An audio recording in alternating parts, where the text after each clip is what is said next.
Vous êtes sur Télé Africa, bonsoir, merci de prendre à nouveau rendez-vous avec votre émission 21h, le grand rendez-vous, votre émission qui décrypte l'actualité politique, notamment tous les mardis sur Télé Africa. Dans cette émission, on abordera l'actualité relative à la prestation de serment du président de la République élu le 12 avril dernier, Brice Clotaire Oligui Nguema. Ce sera donc le samedi 3 mai prochain dans la commune d'Akonda, au nord de Libreville, au stade de l'amitié sino-gabonaise. Dans cette émission, on va revenir sur le symbole autour de cette prestation de serment dans ce stade, l'un des plus grands de la République gabonaise, sinon le plus grand d'ailleurs en termes de capacité, plus de 40 000 places assises. On va également faire le point toujours en rapport avec cette cérémonie de prestation de serment, le point sur la présence de plus d'une dizaine des chefs d'État qui ont déjà confirmé leur présence à Libreville le 3 mai prochain. On sent également nous interroger sur finalement cette tempête dans un verre d'eau relative à la prestation de serment, ce qui concerne la Cour constitutionnelle de transition, qui est donc la plus haute juridiction qui va recevoir le serment du président de la République élu. Je suis avec Jonathan Tutum Ngom, ancien ministre universitaire, docteur en géopolitique et en géostratégie. Jonathan Tutum Ngom, bonsoir. Bonsoir. Il y a également sur le plateau Pascal Nkoulou, acteur politique. Monsieur Nkoulou, bonsoir. Bonsoir. Et Jean-Christian Kombila, journaliste, coordonnateur général du mouvement Les Témoins de l'Histoire. Monsieur Kombila, bonsoir. Bonsoir, monsieur. Merci beaucoup à tous les trois d'être une fois de plus sur le plateau de Télé Africa afin que nous puissions décrypter cette forte actualité en rapport avec cette grande cérémonie de prestation de serment annoncé le samedi 3 mai prochain au stade de l'amitié sino-gabonaise.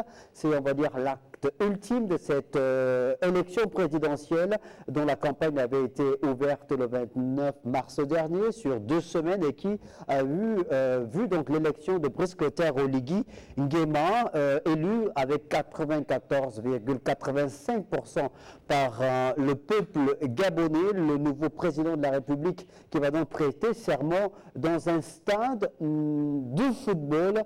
C'est inédit en République gabonaise, donc c'est la première fois que cette prestation de serment va se dérouler dans un stade de football. Jonathan Tutum Ngom. Alors, le choix, pourquoi avoir choisi pour cette fois un stade de football pour une prestation de serment? Merci pour cette énième invitation. Je pense que le choix doit obéir à la symbolique que doit revêtir cette prestation de serment. Vous savez, jusque-là, et pour l'histoire, jamais un président de la République au Gabon n'avait donné son serment dans un endroit public.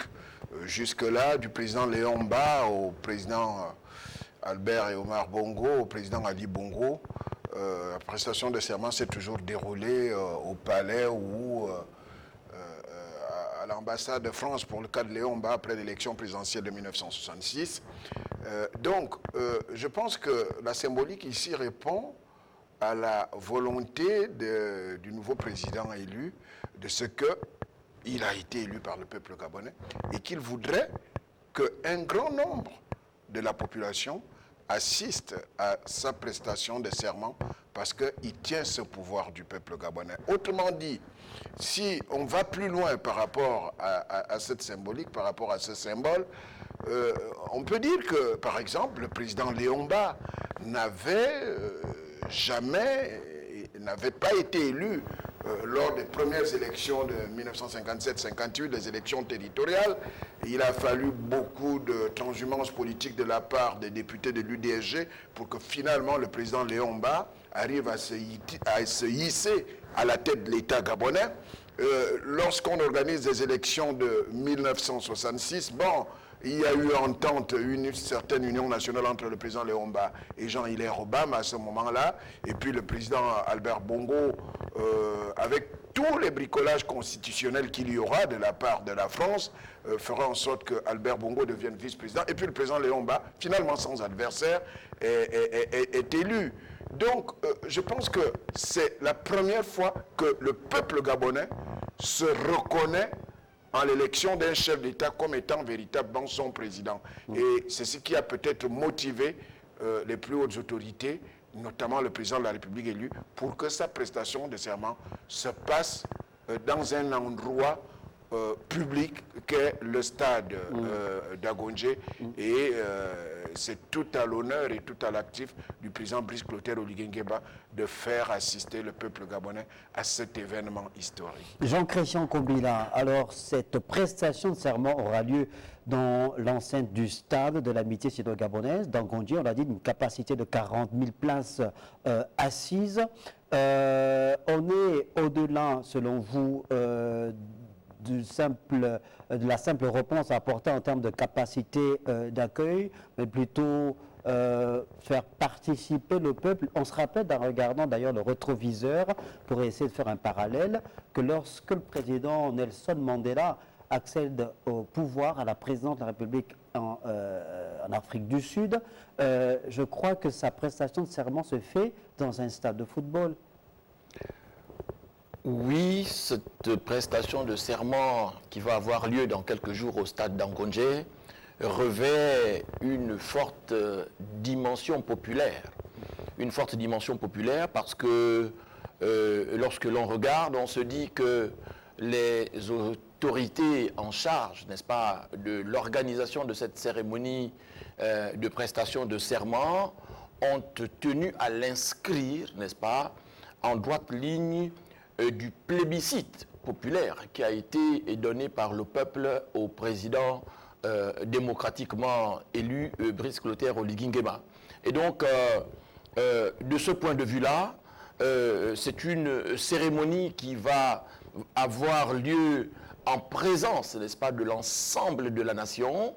D'abord parce que les autorités politiques du pays considèrent que cette cérémonie doit donner le top de l'unité nationale réinventée dans notre pays avec la participation massive, n'est-ce pas, des populations, avec la participation de l'ensemble de la nation gabonaise. Et donc, c'est une cérémonie qui va voir la participation non seulement des populations, mais de toutes les autorités politiques, de tous les organes politiques, mais également des autorités religieuses, des autorités traditionnelles. En tout cas, c'est toute la nation qui est convoquée, n'est-ce pas, pour vivre ce grand moment de l'histoire, pour pouvoir témoigner, n'est-ce pas, de l'adhésion populaire autour de l'institution présidentielle et autour du président de la République démocratiquement élu. Ça, c'est concernant le symbole. Maintenant, il y a le fait que c'est une cérémonie républicaine. On va y revenir. On est encore sur le symbole, justement, Jean-Christian Kobila.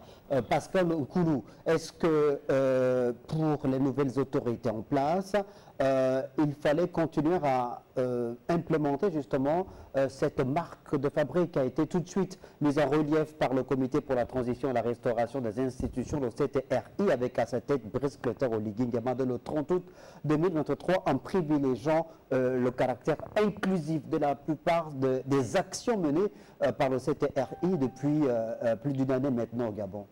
Il faut dire que c'est exactement cela. Vous savez, la prestation de serment est certes un acte de droit, un acte juridique d'engagement, mais cet acte juridique d'engagement, on ne le prend pas par rapport au magistrat qui vous fait prêter serment, on le prend par rapport à la population en réaffirmant à la fois les solutions personnelles proposées, mais également une réponse immédiate à leurs attentes. Voilà le sens solennel que revêt la prestation de serment du président de la République. Donc il garde effectivement ce format d'inclusivité pour dire tout ce que j'ai fait pendant la transition, je l'ai fait avec vous. Le premier pas de ma responsabilité en tant que chef de l'État, c'est vous qui l'avez couronné de votre présence dans cet espace où je ne m'attendais pas, parce que là, il n'y avait pas eu de convocation, il n'y avait pas eu d'acte d'incitation à la présence populaire. Mais tout le monde sait bien que, à la prestation de serment d'Oligui, à la prise de suite à sa prise de pouvoir, les abords du palais présidentiel étaient noirs de monde, d'impossibilité d'avoir accès. Cette fois-ci, ça va se dérouler au SAD. Pourquoi? Parce qu'il tient à affirmer donc cette inclusivité. Vous et moi avons relevé ensemble tous les défis par rapport aux problèmes que connaît notre pays. Vous et moi avons regardé dans la même direction. Vous et moi avons à prendre à bras le corps toutes nos différentes promesses. Vous, en m'accordant la responsabilité de conduire le destin national, vous à la base pour agir. Donc c'est cette inclusivité à laquelle il tient depuis toujours, qu'il va certainement essayer de retraduire sous différents symboles par rapport à ce que vous avez dit, à savoir est-ce que ça cadre avec cette volonté? C'est exactement ça. Et les populations tiennent également à lui réaffirmer leur adhésion au fait qu'il y a un besoin de rupture et que sont ces populations qui légitimisent sa position à la tête de l'État et non pas que c'est le fait des politiques. Jonathan Toutoum Ngom, alors est-ce qu'on peut également voir à travers le choix du stade de l'amitié sino-gabonaise comme une forme de conformité de la vision, de la pensée de Brice Clotaire Oligui Nguema? Rappelez-vous de son propos lors de sa reprise de travail après l'annonce des résultats provisoires par le ministère de l'Intérieur le dimanche 13 avril 2025. Il avait repris le travail, lui, le lundi 14 avril, et lors de son échange avec les personnels du palais de la présidence, il avait dit que pour lui, le pourcentage, le plébiscite qu'il avait eu, il le lisait comme un appel à trouver en urgence des solutions aux problèmes des Gabonais. Et il est dans cette constance où à chaque fois il met le peuple gabonais face à sa réalité en lui. Pourquoi ce besoin systématique?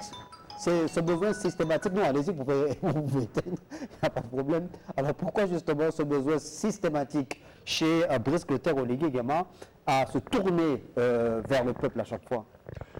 Oui, mais je pense que l'élément fondamental du pouvoir que Brice Clotaire Oligui Nguema va assumer, c'est le peuple gabonais. Je pense que ce peuple l'a soutenu aux premières heures du coup d'État, aux premières heures du coup de libération. Ce peuple qui avait besoin, qui avait soif de changement, en trouvait en Oligui quelqu'un qui est venu accomplir cette volonté. Et de ce point de vue, nous avons vu que sa cote de popularité est restée intacte, non seulement lors de la prise de pouvoir, mais pendant tous les événements qui ont suivi le déroulement de la transition. Il est resté constant, il a respecté tout ce qu'il avait dit, notamment dans le chronogramme de la transition. Et le peuple, je pense, lui en est reconnaissant. Et en même temps, il a convoqué le dialogue. Surtout, on a pu mesurer ce degré de constance, ce contrat de confiance entre le président Oligui et le peuple gabonais lors du référendum, lors de la consultation référendaire. Le pourcentage de participation a été très élevé, les résultats aussi, mais c'est beaucoup plus au niveau de l'élection présidentielle où ce pourcentage a été une fois de plus élevé et que les résultats parlent d'eux-mêmes. 98,85%. Le pourcentage à l'élection présidentielle. De l'Oligui, du président de la République. Il est, peut-être que je peux me tromper, 94,85%. 94,85%. On peut le lui attribuer aussi. Hein. C'est quelques mesures. Jusque-là, la constance, le contrat de confiance est maintenu. Et je pense que le président Oligui voudrait pouvoir rendre l'ascenseur à ce peuple gabonais qu'il adule. Mais attention, vous savez qu'un tel résultat, le président Oligui peut le considérer aussi comme une espèce de gravité. Ça veut dire que le peuple gabonais a pris toute sa souveraineté et l'a confiée dans les mains d'un seul homme.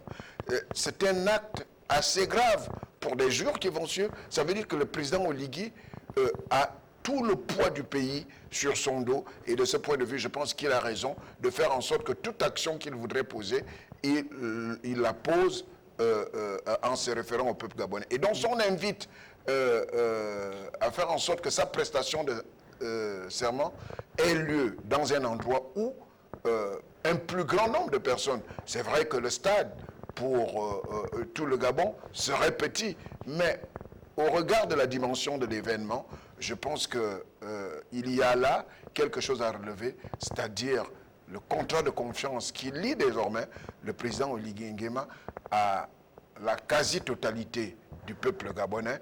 Et c'est un acte, certes salutaire, mais aussi grave en ce que les Gabonais ont pris leurs problèmes, ont pris leurs responsabilités, ont pris leur confiance et surtout leur souveraineté en la plaçant aux mains d'une seule personne pour dire faites de nous, enfin, donne-nous l'avenir que nous méritons. Nous te donnons la confiance qui est en nous, mais nous attendons de toi des éléments probants qui fassent que nous puissions mieux rêver par rapport à l'avenir du pays. Jean-Christian Kobila, je vais vous poser une question de volet. Le deuxième volet sera consacré à la Cour constitutionnelle de transition qui va recevoir ce serment de Brice Clotaire Oligui Nguema. Mais le premier, je voudrais revenir sur ce propos de Jonathan Totungom quand il revient sur la gravité justement de cette souveraineté que le peuple transfère à travers le vote à Brice Clotaire Oligui Nguema avec 94,85%. Au regard de la nouvelle architecture institutionnelle, du moins ce qui concerne le pouvoir politique, le régime dit présidentiel, avec un 94,85%, est-ce que vous pensez que le président élu pourrait être tenté d'être un Louis XIV, un roi soleil, un timonier comme certains de ses adversaires l'ont déjà dépeint, ou qu'il aura quand même le sens de la mesure pour exercer justement la lourde charge qui pèse désormais sur lui au regard de ce plébiscite? La charge présidentielle est déjà en soi très lourde, on l'imagine. On l'imagine et lorsqu'ensuite le président de la République démocratiquement élu est élu, n'est-ce pas, avec la majorité écrasante des suffrages de ses compatriotes, on mesure bien le poids politique, n'est-ce pas, de cette charge présidentielle que Brice Clotaire Oligui Nguema va totalement endosser dans quelques jours lors de sa cérémonie d'investiture. Maintenant, quel sera son style de gouvernance? C'est ce qu'il y a en filigrane derrière votre question. Son style de gouvernance, il vient de nous en donner l'exemple au cours de cette période de transition. C'est l'inclusivité, c'est la participation. Et en organisant cette cérémonie d'investiture au stade d'Angondjé, il y a un message politique clair contenu dans cette manifestation et sur ce site. C'est celui de devoir compter sans cesse sur le soutien populaire. Et le président Brice Clotaire Oligui Nguema semble totalement, n'est-ce pas, attaché à cette vertu cardinale, n'est-ce pas, de devoir bénéficier du soutien populaire sans cesse, n'est-ce pas, dans la conduite des actions, n'est-ce pas, et politiques qui seront celles de l'exécutif au cours du prochain septennat. Et donc, il y a là une nette rupture, n'est-ce pas, avec ce qui se faisait par le passé. Jonathan Totungom, tout à l'heure, en développant un peu les différentes séquences des cérémonies d'investiture passées dans notre pays, n'est-ce pas, a bien donné là l'occasion de voir que les cérémonies d'investiture étaient essentiellement des cérémonies qui étaient consacrées ou articulées autour des institutions républicaines, n'est-ce pas, légalement constituées.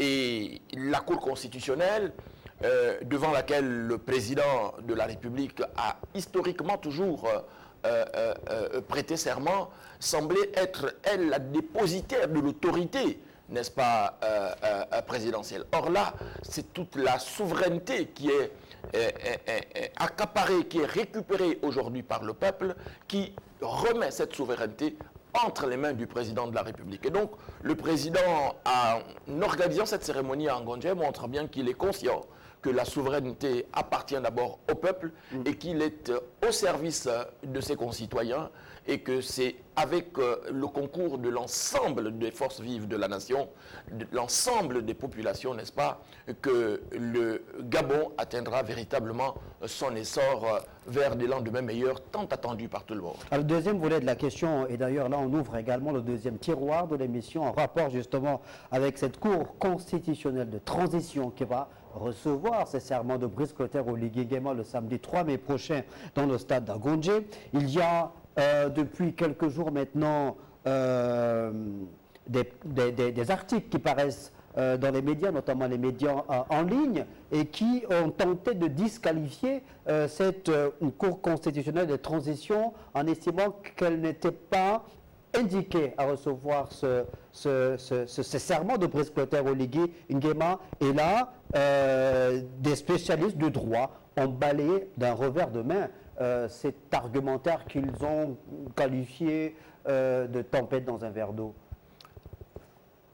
Mais je pense très humblement que les confrères qui ont tenté de tourner en dérision la Cour de la transition sont allés un peu vite en besogne, mais on peut bien le comprendre. Sans doute se sont-ils projetés dans la journée de la liberté de la presse, car voyez-vous, le 3 mai prochain coïncidera avec la journée de la liberté de la presse, et on peut comprendre que justement les journalistes se croient, ou du moins ceux qui se considèrent comme tels, se croient autorisés, n'est-ce pas, à aller vite en besogne en termes d'expression de cette liberté, en termes de critique. Mais pour être beaucoup plus sérieux, il y a des constitutionnalistes, n'est-ce pas, des voix autorisées du droit constitutionnel qui se sont exprimés, n'est-ce pas, à la suite de ces critiques que l'on a entendues être formulées et contre la légitimité de la Cour de transition. Ces juristes-là ont mis en avant qu'il y a un principe cardinal en droit constitutionnel qui veut que l'État ne s'arrête pas. Autrement dit, le principe de la continuité de l'État est cardinal.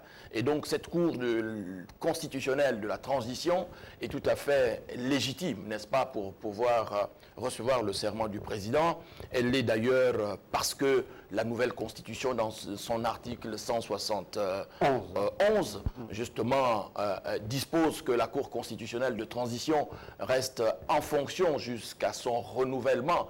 Autrement dit, la Cour constitutionnelle qui a présidé, n'est-ce pas, durant la période de transition, reste légitime, n'est-ce pas, jusqu'à la prestation de serment du président de la République démocratiquement élu. Donc, ce qui se fait au Gabon n'est pas inédit, n'est-ce pas? Il y a une jurisprudence africaine en la matière et les juristes qui se sont prononcés dessus ont au fait de mentionner ce qui s'est passé en Tunisie, je pense en 2014, n'est-ce pas? La Cour constitutionnelle de la Révolution qui était là, justement, a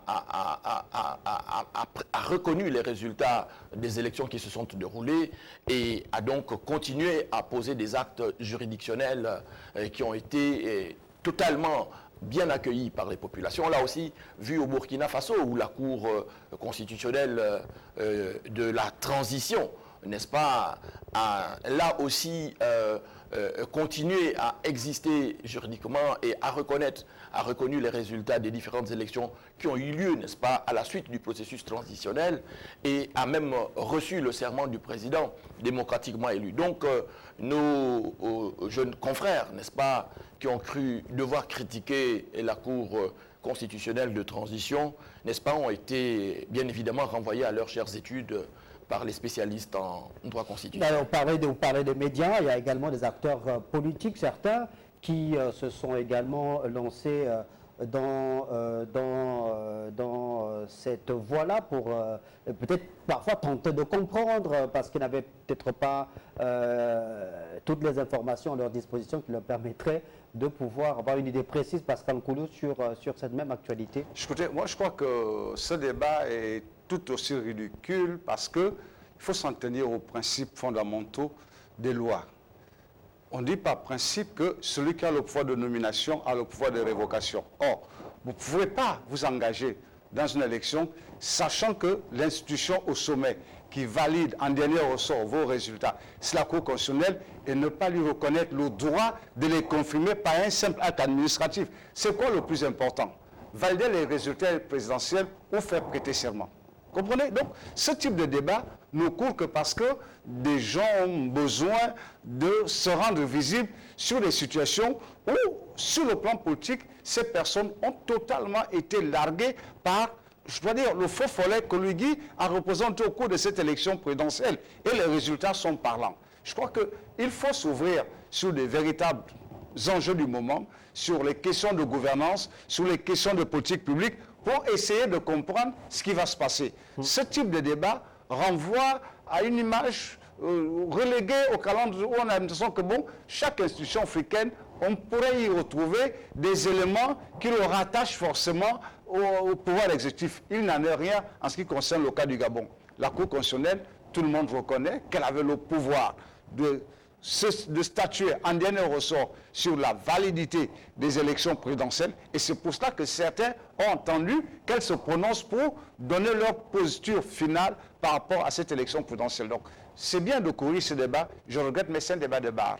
Ce débat ne nourrit pas les objectifs politiques qui sont ceux des populations et ceux des politiques de demain. Voilà. Jonathan Totongom.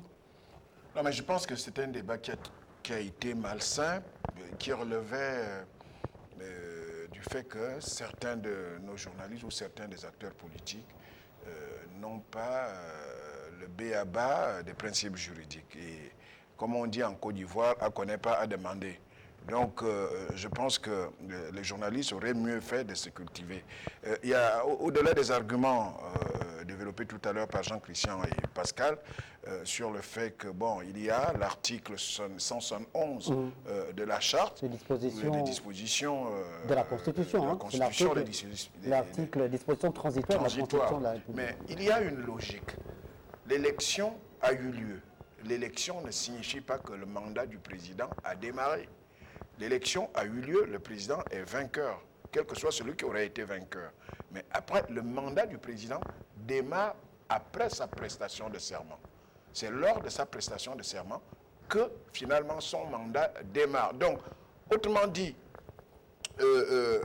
tous les organes de transition existe encore jusqu'à la prestation de serment du président qui marque véritablement la fin de la transition parce que son mandat ordinaire démarre à partir du moment où il prête serment. Tout simplement, le débat s'arrête là. Non, la Cour constitutionnelle de transition est tout à fait légale et légitime pour pouvoir recevoir le serment du président de la République. Maintenant, après, il y a une disposition transitoire, l'article 171, qui dit que cette Cour reste en place jusqu'à son renouvellement. Donc, après la prestation de serment du président, je pense que plusieurs d'autres membres de la Cour constitutionnelle seront nommés en ce moment pour constituer pour un retour à la normalité constitutionnelle. Voilà tout simplement ça. Mais or, bon, nous avons depuis la floraison, depuis le développement des réseaux sociaux, bon, tout le monde est journaliste. Est-ce que ces journalistes sont spécialistes des questions de droit? Je m'en pose des questions. Est-ce que les acteurs politiques, certains font un effort de se cultiver? Je me pose ces questions-là. Mais toujours est-il que ce débat a été malsain et que nous ne voyons pas d'inconvénient. Il n'y a pas d'inconvénient à ce que cette Cour, qui est encore légitime et légale, reçoive le serment du président de la République élu. Alors, il y a évidemment le renouvellement de deux chambres du Parlement annoncé, dont on connaît la date, je crois que ce sera au mois d'août prochain. On imagine que la Cour constitutionnelle de transition, elle, qui va rester selon les dispositions de l'article 171 de la Constitution de la République, que cette Cour-là sera renouvelée après l'organisation des prochains scrutins. Tout à fait. Vous savez, les dispositions actuelles sont valables. Dès lors qu'on s'en tient à tout ce qu'il y a comme batterie de textes juridiques, il suffit de les regarder. Rien ne se fait en dehors de ces dispositions. La Cour constitutionnelle sera renouvelée jusqu'au terme du mandat. Bon, on n'est pas encore là. on ne va pas lui dire, on ne va pas nous dire, bon, cette cour n'est illégitime. Sur quelle base?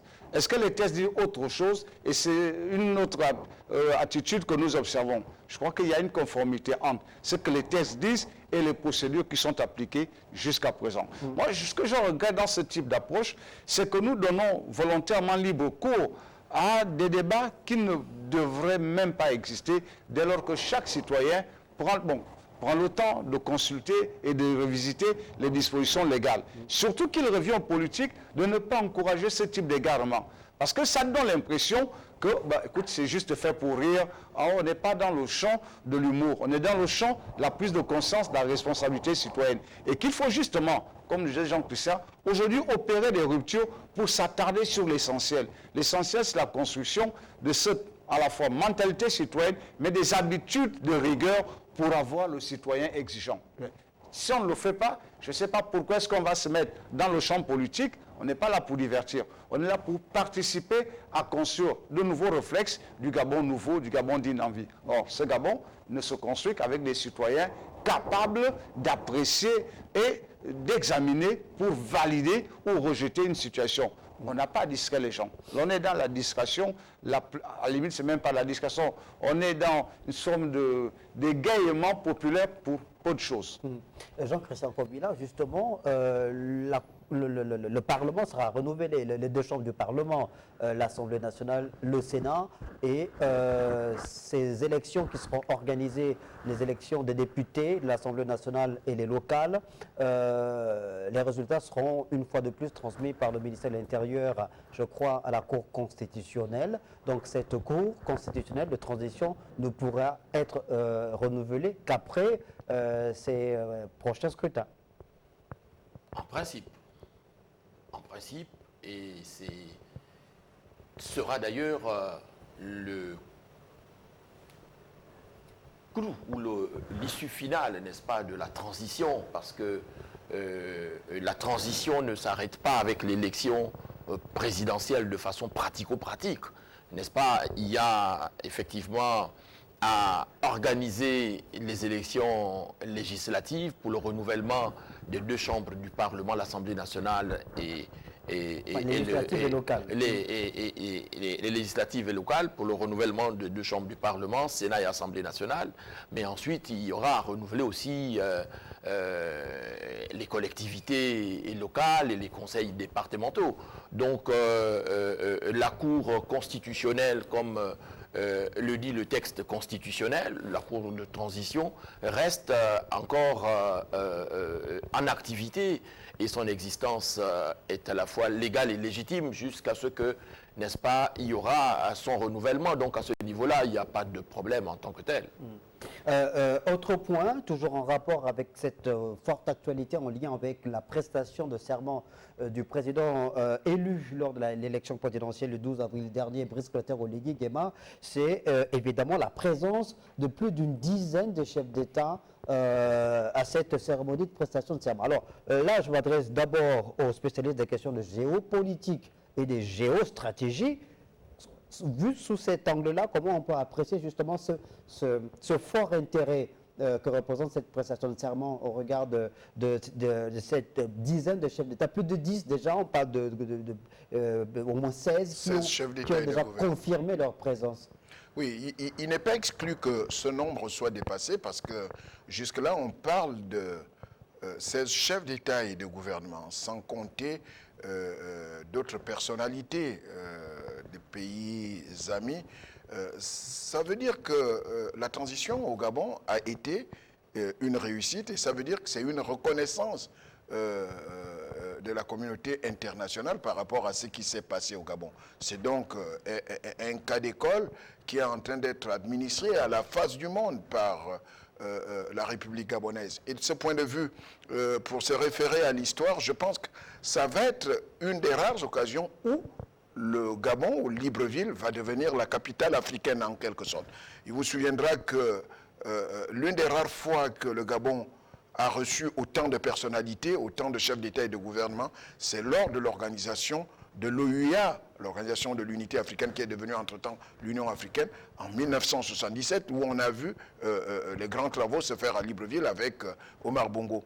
Et puis, il y a eu aussi le sommet de l'Afrique Caraïbe-Pacifique, je pense, nous sommes dans les années 2000, avec Omar Bongo, et nous revenons là avec la prestation de serment de Brice Clotaire Oligui Nguema, qui va réunir autant de chefs d'État et de gouvernement et bien d'autres personnalités importantes de la planète. C'est dire que le Gabon, on peut être fier de ce que le peuple gabonais venait de réaliser. On peut être fier de ce que la transition au Gabon a été appréciée. Parce que si cette transition ne s'était pas bien déroulée et si le résultat des élections avait été quelconque, plusieurs personnalités étrangères n'auraient pas donné leur caution, ne serait-ce que par leur présence physique en terre gabonaise. Si ces chefs d'État et chefs de gouvernement et bien d'autres personnalités viennent assister à cette prestation de serment du président élu, ça veut dire que le scrutin, ça veut dire que la transition et le scrutin présidentiel ont été crédibilisés et ont été acceptés par la communauté internationale. Mais, symbole de symbole, vous savez, lorsque le Gabon organise, je l'ai dit tout à l'heure, le sommet de l'OUA, c'est en ce moment qu'on verra les grandes figures historiques de l'Afrique à cette époque-là, Mathieu Kérékou du Bénin, Idi Amin Dada de l'Ouganda, et bien d'autres grands chefs d'État de ce monde. Nous étions, pour la plupart, soit nous étions très jeunes. Donc, et là, c'était pour inaugurer la cité de la démocratie.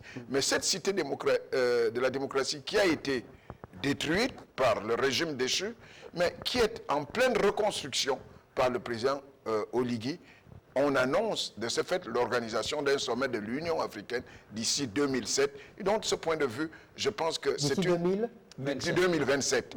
Donc, de ce point de vue, je pense que c'est une symbolique très forte et les Gabonais peuvent être fiers de ce qui est en train de se réaliser devant eux, de ce qu'ils sont en train de réaliser. Accueillir autant de chefs d'État et de gouvernement et bien d'autres personnalités, c'est une forme de reconnaissance internationale. Pascal Koulou, on avait finalement coutume de citer des pays comme le Sénégal, comme le Ghana, comme étant des exemples de pays de démocratie aboutie, et même le Bénin, même si ces dernières années,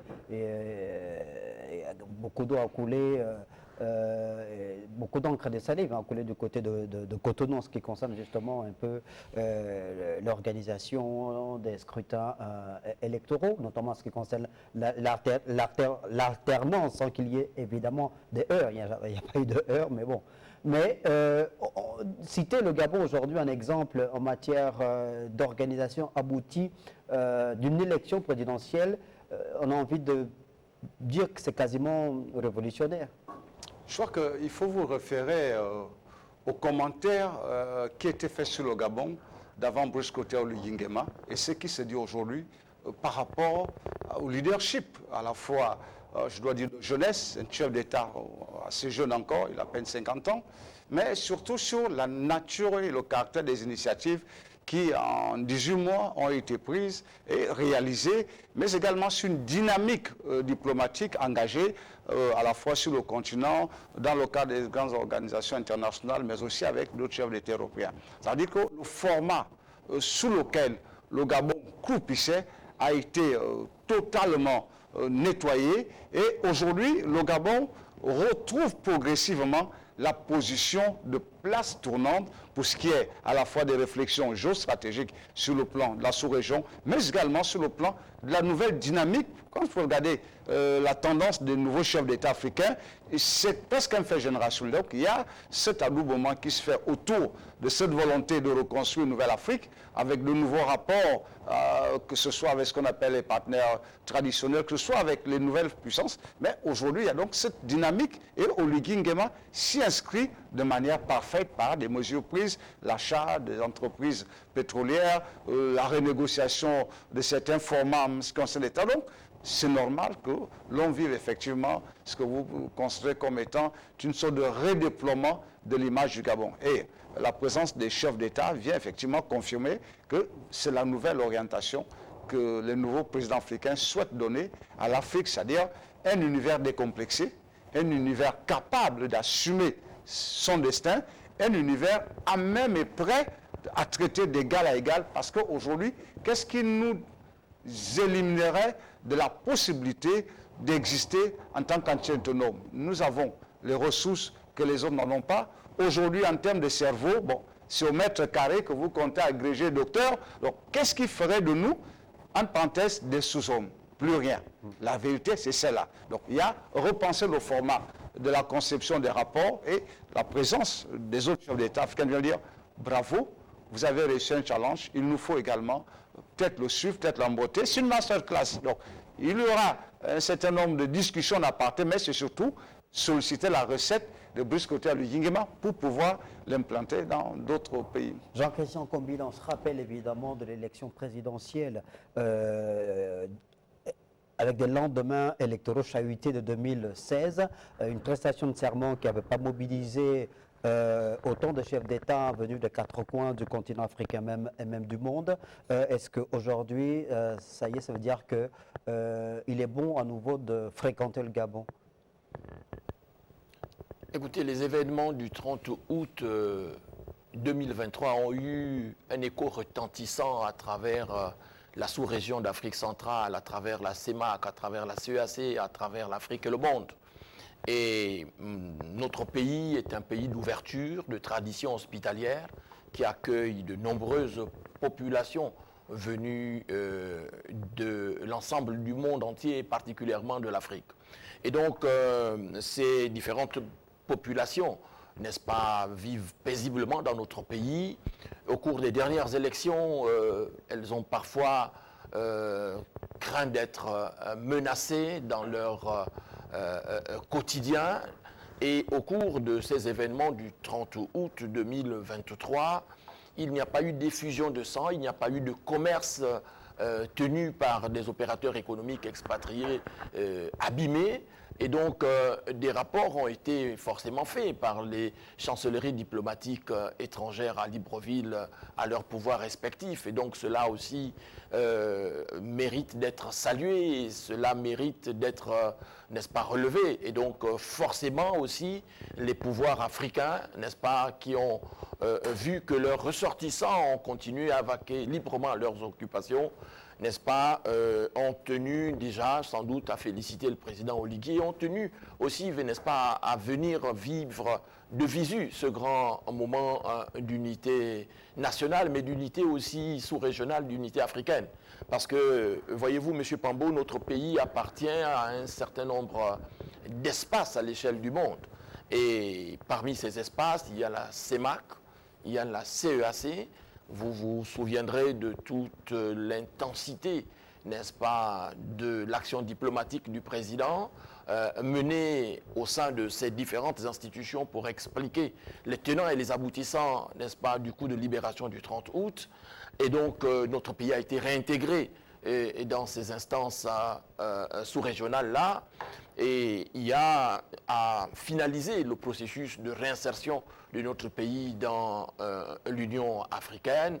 Le ministre des Affaires étrangères a été longuement auditionné, n'est-ce pas, par la commission de l'Union africaine à ce niveau-là. Et donc, c'est tout à fait normal qu'aujourd'hui, n'est-ce pas, après une élection à laquelle ont participé des missions d'observateurs venus à la fois des différentes instances sous-régionales de l'Union africaine, de la francophonie, bref, des Nations Unies, n'est-ce pas, que ce processus électoral qui a été salué comme jamais à l'échelle de la sous-région, n'est-ce pas, voit son couronnement à travers la cérémonie d'investiture être vécu, n'est-ce pas, de visu par les différents chefs d'État africains qui vont venir et les différentes personnalités emblématiques du monde politique et diplomatique.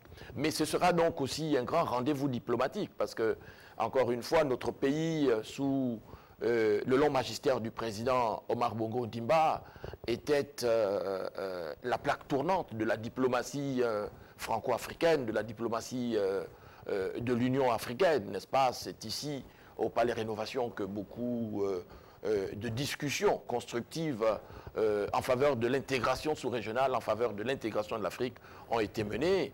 Et donc, et je vous dirais même que c'est ici aussi, à Libreville, n'est-ce pas, que le président Omar Bongo Ondimba a œuvré en coulisses pour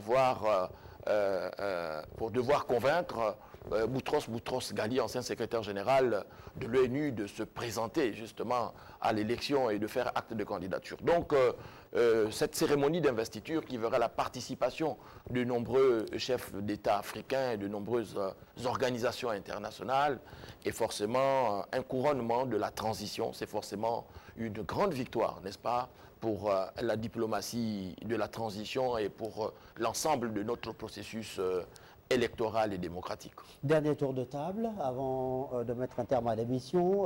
Pascal Nkoulou, cette prestation de serment, on l'a dit, va se dérouler au stade de l'amitié sino-gabonaise. Le ministère de l'Intérieur appelle évidemment la population à pouvoir se mobiliser pour réserver un accueil plus digne et chaleureux à toutes ces délégations dont les premières ont commencé déjà à arriver à Libreville pour cette cérémonie. Le maire de Libreville est sur le terrain depuis quelques jours aussi pour faire le tour afin de pouvoir demander aux populations de pouvoir ravaler la peinture de leurs habitations, de leurs barrières, nettoyer, pour que Libreville présente un visage des plus reluisants pour cette cérémonie. C'est de tradition, vous savez, de culture. Le Gabon fait partie des nations où l'hospitalité est sacrée. Tous ceux qui sont arrivés dans ce pays ont pu découvrir la chaleur en termes d'accueil des Gabonais. Et cet événement est un événement d'ordre historique. Les Gabonais souhaitent qu'il soit marqué du sceau de tout ce qu'il y a comme valeur cardinale en ce qui concerne notre pays. Et ensuite, il y a le fait que l'harmonie, l'union sacrée qui s'est créée autour de la candidature de Brice Clotaire Nguema, je suis même tenté de penser que le stade va se révéler être obsolète en termes de capacité à accueillir la population, parce que Libreville, comme ville seule, c'est un peu plus de 600 000 personnes. Bon, le stade c'est 40 000. Voilà, 800 000. Donc, le stade c'est 40 000 personnes. Ça veut dire que s'il y a 100 000 personnes, les débordements vont être énormes. Donc, cette chaleur va se vivre sous l'angle d'un engagement. L'engagement du président qui rencontre le soutien inconditionnel d'une population. C'est pour cela qu'il y a cette volonté en termes de présence active, parce que si l'avant prestation de serment, avant l'élection présidentielle, a été aussi harmonieux, aussi puissant, qu'est-ce qu'il va devenir de l'après? Voilà un peu, c'est cet après qui amène les gens à dire, il n'y a rien à craindre, Monsieur le Président, nous sommes avec vous. Et c'est pour ça que les autres chefs d'État, les délégations viennent voir comment le Gabon a opéré à la fois une métamorphose sur le plan des relations citoyens-État, mais également une révolution sur l'approche de la gestion pratique de la gouvernance. Parce que la méthode de Lugui surprend beaucoup de chefs d'État. On ne parle pas comme ça de militaires à leader populaire. Il n'y a pas eu de transition. Qu'est-ce qui s'est passé? Ce peuple, on le savait, à la fois un peu timoré, un peu réservé. Il n'y a qu'à suivre ce que certains journalistes disaient sur le Gabon, sur les Gabonais. Aujourd'hui, la relation, la considération est totalement à l'opposé de l'image réduite qu'on avait des Gabonais. Donc, c'est cet engagement important qui va se manifester sous la forme d'une présence de centaines de milliers de personnes pour dire le Gabon renaît, le Gabon ne sera plus jamais comme avant. Je crois que c'est important. Jean-Christian Kombila, alors l'événement, on a dit, se déroule au stade de l'amitié sino-gabonaise, attendu des milliers de personnes pour prendre part à cet événement. On a vu des communiqués institutionnels, communications institutionnelles, sur le plan institutionnel, qui sont diffusés dans les médias de service public, faits notamment par les forces de police nationales, invitant les populations à aller au stade en respectant les mesures de sécurité, sauf qu'il faut peut-être davantage de communication, puisqu'on attend des milliers de personnes. Quid du transport? Y aura-t-il des bus, des navettes? Y aura-t-il des parkings relais? Comment est-ce que ce transport va s'organiser? Quid de la circulation, du circuit qui sera également élaboré pour permettre une fluidité finalement de la circulation dans cette zone de Libreville. C'est vrai qu'aujourd'hui il y a une voie de contournement qui a été construite derrière l'aéroport de Libreville qui est opérationnel, mais on imagine que ce samedi 3 mai là, il faut véritablement une organisation quasiment parfaite pour éviter déjà la paralysie par rapport à la fluidité de la circulation, le trafic notamment, et puis le transport des populations. On est quasiment privé d'informations à ce niveau-là sur le plan institutionnel. Vous soulevez là des aspects très importants qui, semble-t-il, vont être complétés. Mais on est à quelques jours de l'événement. Et je pense que vous soulevez effectivement des problèmes là qui sont importants, ceux qui concernent à la fois le transport, la sécurité des personnes et des biens. Mais je crois savoir que à la suite du communiqué du ministère de l'Intérieur, le maire, le délégué spécial, n'est-ce pas, de la commune de Libreville, le général Rapochombo, a reçu tour à tour, n'est-ce pas, les chefs de quartier de Libreville, n'est-ce pas, pour pouvoir les sensibiliser sur l'importance pour ces derniers, n'est-ce pas, d'initier une sorte de communication d'influence positive auprès des différentes populations vivant dans leurs différentes circonscriptions. Maintenant, oui, c'était important à faire. Cette communication aussi, les autorités municipales les ont faites à l'endroit des opérateurs économiques, hier à l'hôtel de ville. Maintenant, l'élection présidentielle est terminée. C'était une affaire gabono-gabonaise, mais la cérémonie d'investiture, elle est ouverte, n'est-ce pas, à l'ensemble de nos partenaires au développement et à l'ensemble des populations qui vivent dans notre pays. Et donc, ce sera là l'occasion de témoigner, n'est-ce pas, de cette valeur cardinale qu'est le vivre ensemble au Gabon, où les populations venues de l'ensemble du continent et du monde, n'est-ce pas, vivent en bonne intelligence dans le pays. Maintenant, ce qui est important pour nous, les journalistes aussi, au cours de cette cérémonie, ce sera la tonalité que revêtira le discours d'investiture du président de la République. Nous sommes convaincus qu'il va prononcer un discours d'espoir, un discours qui mettra un accent particulier sur les priorités d'ordre politique, d'ordre économique aussi, d'ordre social, n'est-ce pas, qui sont de véritables défis pour le prochain gouvernement qui va être constitué tout de suite après l'investiture du président et qui suscite de fortes attentes, n'est-ce pas, dans l'opinion nationale, ici dans le Grand Libreville et même dans l'arrière-pays où les populations se sont fortement mobilisées pour pouvoir élire de façon magistrale le chef de l'État et donc qui attendent aussi de se reconnaître, n'est-ce pas, dans les prochains dirigeants, n'est-ce pas, qui vont accompagner le président de la République au cours de son magistère. Et c'est donc là, n'est-ce pas, un autre défi, n'est-ce pas, qui attend le président de la République, c'est-à-dire celui de nommer une équipe gouvernementale, n'est-ce pas, dans laquelle se reconnaîtront, n'est-ce pas, les populations de l'ensemble de notre pays. Jonathan Toutoum Ngom, vous voulez... Oui, non, je voulais rapidement ajouter quelque chose à ce que M. Christian dit.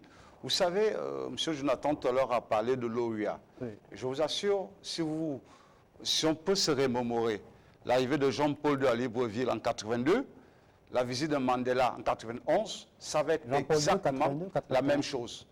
Il n'y a pas besoin de suppléance, il n'y a pas besoin d'organisation particulière pour motiver. Les gens marcheront. Je vous assure, les gens dans les quartiers, il faut les écouter. Ils s'organisent. Tout ce qu'ils veulent, c'est trouver un espace pour pouvoir regarder et sceller leur pacte avec leur président. Donc, les gens marcheront d'Ovendo jusqu'à Ngonje, d'Ontoum, les gens vont marcher. C'est quelque chose d'extraordinaire. C'est un acte d'union avec leur nation qu'ils tiennent à marquer.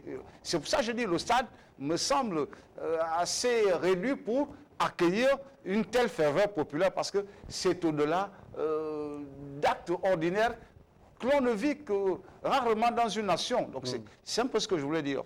Mais je pense que la journée de samedi 3 mai ressemblera à une accession, à la deuxième accession du Gabon vers l'indépendance.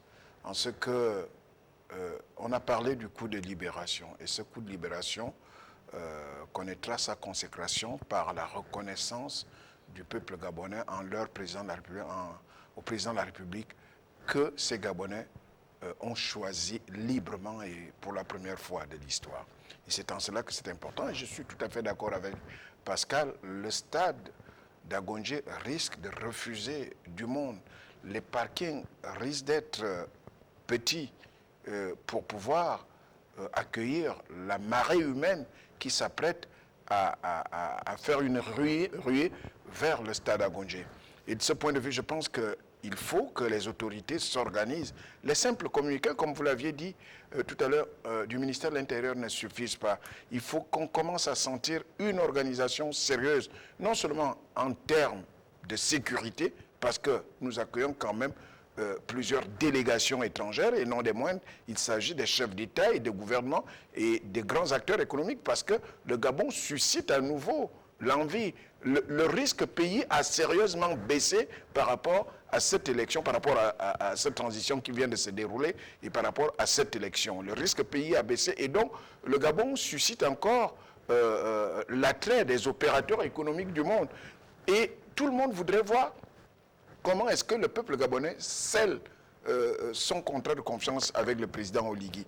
Et donc, de ce point de vue, nous avons des appréhensions, gouverner c'est prévoir, nous avons des appréhensions par rapport à la capacité du stade, capacité d'accueil, par rapport au parking, par rapport même à l'organisation sur le plan de la fluidité, vous l'aviez relevé, du trafic ce jour-là entre Libreville et le quartier nord d'Akanda. Et de ce point de vue, je pense que le Gabonais ont rendez-vous avec l'histoire et c'est des moments qui méritent d'être vécus et nous pensons que ceux qui peuvent prier doivent prier pour que finalement on dise merci au bon Dieu et que tout se déroule sans qu'il y ait un moindre incident tel que ça s'est déroulé depuis la période de transition. Merci beaucoup, Jonathan Toutoum. Merci également à vous, Pascal Nkoulou, d'être passé dans cette émission. Merci.